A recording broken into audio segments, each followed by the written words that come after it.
Good morning, guys. Welcome back to Mornings with Granny. I hope you all had a Merry Christmas. As you can tell, I still got just a little bit of scratchiness in my voice, but not much. In fact, I'm going to the doctor as soon as I finish this video. I wanted to get on here and wish you a Happy New Year. It just doesn't seem possible that it's a new year already, because 2019 has flown by.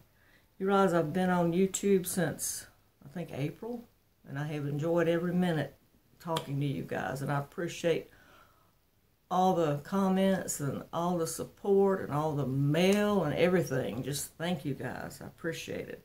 Hopefully we can keep going forward in the new year. I wanted to show you some mail that I received. This is from Pat in Ohio. I received a lot of mail, so I'm just going to do a few each time until I get through the rest of it. And this is from Cindy in Michigan.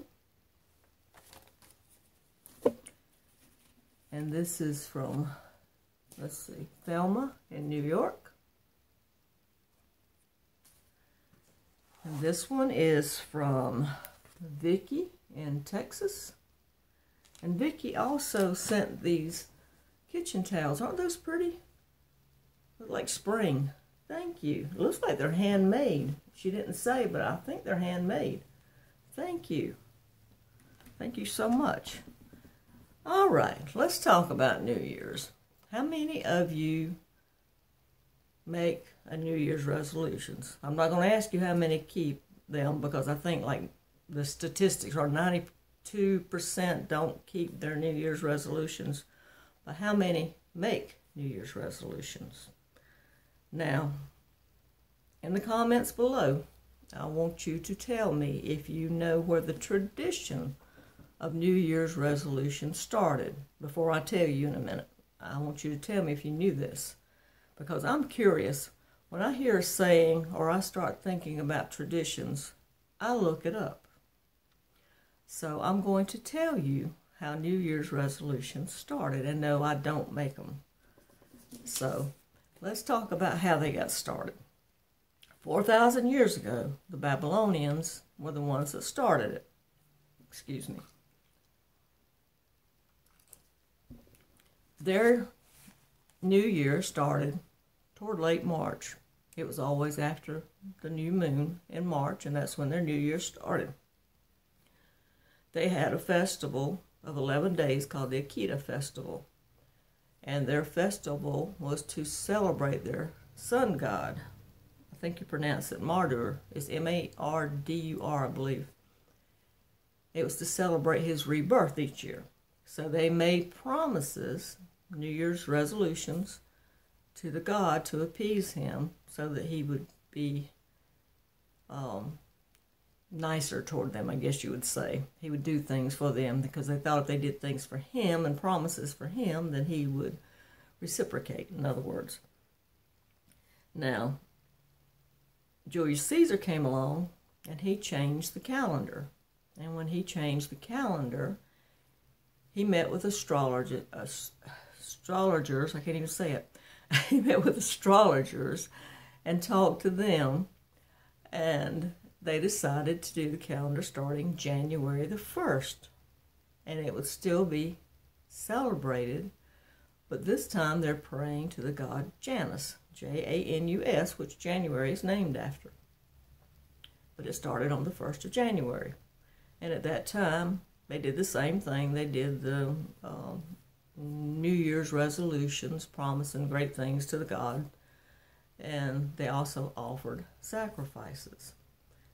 And that's the way the New Year's resolutions tradition started. I find it fascinating to find out how traditions started, because some of the traditions that we have, and you really need to take the time to look things up, because some of the traditions that we have go back to pagan beginnings, so you really need to find out what you're celebrating.